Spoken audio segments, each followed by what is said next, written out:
గూడూరు పట్టణంలోని వెలుగు కార్యాలయ ఆవరణలో పొదుపు మహిళల ఆత్మీయ సమావేశం జరిగింది. ఈ కార్యక్రమానికి హాజరైన ఎమ్మెల్యే పాసం సునీల్ కుమార్ కు మహిళలు హారతులు పట్టి ఘన స్వాగతం పలికారు. పొదుపు గ్రూపులు ఏర్పాటు చేసిన వివిధ రకాల స్టాల్స్ ను ఆయనతో పాటు సబ్ కలెక్టర్ రాఘవేంద్ర మీనా తదితరులు పరిశీలించారు. ఈ సందర్భంగా ఏర్పాటు చేసిన సమావేశంలో జ్యోతి ప్రజ్వలన చేశారు. పొదుపు గ్రూపులకు వారి చేతుల మీదుగా నగదు చెక్కులు అందజేశారు.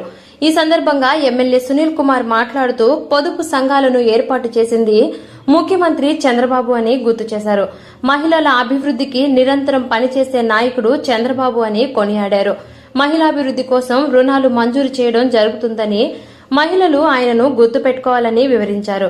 ఇంకా మరికొందరు మాట్లాడుతూ ఈ కార్యక్రమంలో తిరుపతి పార్లమెంట్ ప్రధాన కార్యదర్శి మట్టం శ్రావణి, రాష్ట్ర మహిళా కార్యదర్శి గుండాల లీలావతి, చిలుకూరు మండల మహిళా అధ్యక్షురాలు నెలటూరు సుప్రజ, వెంకటేశ్వర్లు, రాజు, శివకుమార్, పురుషోత్తం రెడ్డి, ఏపీఎంలు, సీసీలు, మహిళలు తదితరులు పాల్గొన్నారు.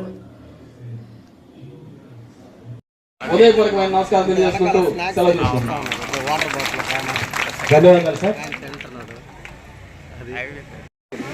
అధికారి మన సబ్ కలెక్టర్ శ్రీ మీనా గారికి, అలాగే వేదిక ఉన్నటువంటి ఐఏఎస్ ఆఫీసర్ సంపత్ కుమార్ గారు, మా అందరు కూడా హెడ్ అయిన బ్రహ్మాండంగా ఆయన హయాంలో చాలా మంది పేదవాళ్ళని ఈ యొక్క ఉద్యోగాల్లో వెలుగు ప్రాజెక్ట్ పెట్టింది కూడా ఆ రోజు చంద్రబాబు నాయుడు గవర్నమెంట్లో అని చెప్పి వెలుగు సీసీలు, వెలుగు ఏరియా కోఆర్డినేటర్లు, ఏపీఎంలు గుర్తు పెట్టుకోవాలని చెప్పి కూడా మీకు తెలియజేస్తున్నా. అట్లాగే ముఖ్యంగా ఈరోజు పొదుపు అంటేనే ఆ రోజు శ్రీలక్ష్మి కలెక్టర్ గారు ఉన్నారు, ఐఏఎస్ శ్రీలక్ష్మి కలెక్టర్ గారు నెల్లూరు జిల్లా కలెక్టర్ గారు ఉన్నారు. అప్పుడు నేను మున్సిపల్ చైర్మన్ని. బ్రహ్మాండంగా పొదుపు సంబంధించిన మీటింగ్స్ కూడా ఆమె చాలా ఇంట్రెస్ట్గా కండక్ట్ చేసేటువంటి మంచి మనిషి శ్రీలక్ష్మి గారు. అలాగే మీరు గుర్తుపెట్టుకోవాల్సింది చంద్రబాబు నాయుడు గారు. ఎందుకంటే మిమ్మల్ని ధైర్యంగా ఇంటికే పరిమితమైనటువంటి మిమ్మల్ని వీధిలోకి తీసుకొచ్చి డైరెక్ట్గా బ్యాంక్ దగ్గరికి వెళ్ళి బ్యాంక్ మేనేజర్తో ఫీల్డ్ తగులు వేసుకొని మీరు మీ రుణాలని తీసుకునేటువంటి పరిస్థితి తీసుకొచ్చింది నారా చంద్రబాబు నాయుడు విషయం మర్చిపోవద్దు. ఎందువల్లంటే గవర్నమెంట్ వస్తుంటాయి పోతుంటాయి, దాంట్లో ఇబ్బంది ఏం లే.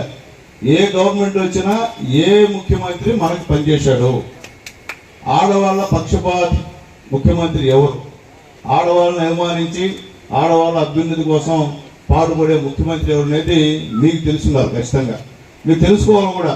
ఏదో అందరిలాగా మీరు కూడా గాలివాటంగా పోయి ఓట్లు వేస్తే పోయిన 5 సంవత్సరాలు ఏం జరిగిందో మీ అందరికీ తెలుసు.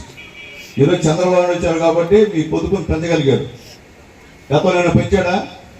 మీ గురించి ఆలోచించారా? ఏం ఆలోచించారా? కానీ చంద్రబాబు నాయుడు గారు, పవన్ కళ్యాణ్ గారు, ఈరోజు మోడీ గారు వచ్చిన తర్వాత పొదుపు లక్ష్మి వాళ్ళ దశ నిజంగా తిరిగిందని చెప్పి నేను తెలియజేస్తున్నా. అట్లాగే ఎన్నో ఆర్థికపరమైనటువంటి లోన్లు మీకు ఇవ్వడం జరిగింది. మా మురళి చెప్పినట్టు బ్యాంకులు మీపై నమ్మకం అనేది ఉంచుకోవాలి. బ్యాంకులో నమ్మకం లేకుండా లోన్ తీసేసుకొని మనం కానీ కట్టకుండా పోతే, మీ వల్ల ఒకరిద్దరు కట్టకుండా ఉంటే ఆ పొదుపు మహిళలందరూ కూడా ఇబ్బంది పడేటువంటి కార్యక్రమం నేను కూడా చాలా చూసా. నేను పనిచేసా, 1 year పనిచేశా ఈ వెలుగు ప్రాజెక్టులో. ప్రతిరోజు ప్రతి దగ్గర కూడా మధ్యస్థాలే. ఈ విధంగా అందరూ బాగా కడతారు, ఒకరిద్దరు కట్టరు, వాళ్ళు బ్యాంక్ అతను డబ్బులు ఇవ్వడు. అదేమని అడిగితే తగులు, ఆడవాళ్ళకి భయంకరంగా తగులు. అయితే ఇప్పుడు ఏం చేస్తుంది, నేను మాత్రం ఖచ్చితంగా నెలకోసారి మీటింగ్లు పెట్టించా. నెలకోసారి ప్రతి దగ్గర ప్రతి ఊర్లో పొదుపు మహిళలు కూర్చొని మాట్లాడుకోవాలా, ఏది ఏమేమి సాయం జరుగుతూ ఉన్నది. దీనికోసం ఇది ఒక మంచి ఎగ్జాంపుల్. ఇప్పుడు మీ అందరికీ తెలుసు, ఇది మీకు స్ప్రింగ్ ఇది కింద ఈ బ్యాంక్ లింకేజ్ కోసం మీకు ప్రభుత్వం నుంచి అన్ని సొసైటీస్కి సాయం ఇవ్వడం జరుగుతూ ఉన్నది. ఇది మీరు మంచిగా ఉపయోగం కూడా చేసుకున్నారు. అది మహిళా ఇది ఉమెన్ ఎంపవర్మెంట్కి ఇది చాలా పెద్ద స్టెప్. అది ఒక ఇంటికి ముఖ్య క్యారెక్టర్ అది ఒక మహిళ ఉంది. అది మహిళ మొత్తం ఫ్యామిలీకి ఒక కంబైన్ యూనిట్ లాగా హెల్ప్ చేస్తున్నారు. అది మహిళ పిల్లల కోసం కూడా అనుకుంటున్నారు, లేకపోతే వాళ్ళ ఫ్యామిలీ కోసం ఒక మహిళ ఆలోచిస్తారు. సో మీ చేతిలో డబ్బులు ఇస్తే మీకు సెల్ఫ్ ఎంపవర్మెంట్ ఇవ్వడానికి ఇది గవర్నమెంట్ నుంచి జరుగుతున్నది. ఇప్పుడు అది మీకు ఆన్లైన్ మార్కెటింగ్ కోసం కూడా అది ఓపెన్ నెట్వర్క్ డిజిటల్ కామర్స్ నుంచి కూడా గవర్నమెంట్ నుంచి ఒక ప్రయత్నం ఇప్పుడు జరుగుతున్నది. మీరు మీ ప్రోడక్ట్ ఆన్లైన్ కూడా సేల్ చేయొచ్చు.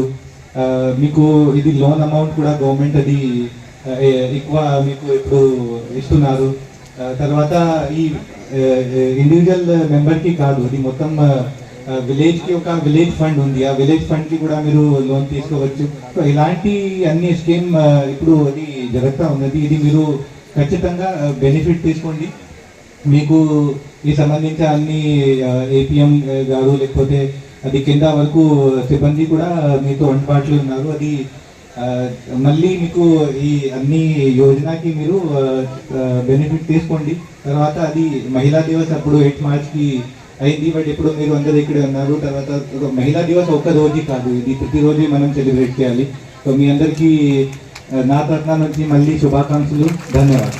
మన సొసైటీతో మన కుటుంబానికి మనం ఎంతో కొంత చేదోడు వాదోడుగా ఉండాలనే ఉద్దేశంతో ఆ రోజు డ్వాక్రా సంఘాన్ని ఆయన ఏర్పాటు చేయడం. ఆ డ్వాక్రా సంఘాల ద్వారా ఈ రోజు మహిళలందరూ కూడా పెద్ద ఎత్తున బయటకు వచ్చి బ్యాంకుల ద్వారా రుణాలు పొంది వాళ్ళు సొంతగా వివిధ రకాల, ఇప్పుడు చూసాం మనం ఫస్ట్ లోనే స్టాల్స్ ఏర్పాటు చేశారు. వాళ్ళు ఏర్పాటు చేసిన బుట్టలు కానీ, గాజులు కానీ, దండలు అన్ని కూడా చూసాం. అదేవిధంగా వాళ్ళు కూరగాయలు పండించినట్టు కానీ ఆర్గానిక్ లో అన్ని కూడా వాళ్ళ తరహాలో వాళ్ళు ప్రతి ఒక్క వాళ్ళ ఆర్థిక స్వావలంబన కోసం మన పొదుపు ద్వారా రుణాలు ఏర్పాటు చేసి ఈ రోజు అందరినీ కూడా వాళ్ళ కుటుంబానికి సహాయపడేలాగా ఏర్పాటు చేసిన ఘనత చంద్రబాబు నాయుడు గారికి దక్కింది. మనకు గతంలో కూడా ఉచిత గ్యాస్ దీప పథకం ద్వారా మనకు అందించింది కూడా చంద్రబాబు నాయుడు గారే. ఈ రోజు అదే దీపం పథకం ద్వారా గ్యాస్ తీసుకున్న మనం గ్యాస్ రేట్లు ఎక్కువైపోయి ఈ రోజు అందరూ కూడా మహిళలు ఇబ్బంది పడుతున్నారు. మళ్ళీ కట్లు పొయ్యి మీదకి వెళ్తున్నారనే ఉద్దేశంతో మళ్ళీ మనకు ఉచిత గ్యాస్ సిలిండర్లు సంవత్సరానికి 3 ఇస్తామని కూడా మనకు మాట ఇచ్చారు. మనకు ఎలక్షన్ టైంలో సూపర్ 6 పథకంలో భాగంగా. కాబట్టి మనకు మహాశక్తి పేరుతో మనకు చంద్రబాబు నాయుడు గారు ఎన్నో రకాల పథకాలను కూడా మనకు ఇంతకుముందు గతంలో చెప్పున్నారు. అవన్నీ కూడా ఒక్కొక్కటిగా మనకు ఇప్పుడు వచ్చే విద్యా సంస్థల నుంచి కూడా మన పిల్లలందరికీ కూడా చదువుకునే పిల్లలకి 15,000 రూపాయలు ఇవ్వడం కానీ, అదేవిధంగా మహిళలకి 1,500 కానీ, అదేవిధంగా ఉచిత బస్సు ప్రయాణం కానీ ప్రతి ఒక్క కార్యక్రమాన్ని కూడా మనందరం కూడా ఏర్పాటు చేయబోతున్నారు. ఒకసారి గట్టిగా చప్పట్లతో మన యొక్క కృతజ్ఞతలు తెలియజేస్తాము. ధన్యవాదాలు సార్. వర్గంలో నూతన ప్రభుత్వం ఏర్పడిన తర్వాత వచ్చినటువంటి 260 కోట్ల రూపాయల చెక్కుని అందరూ కూడా కలిసి మన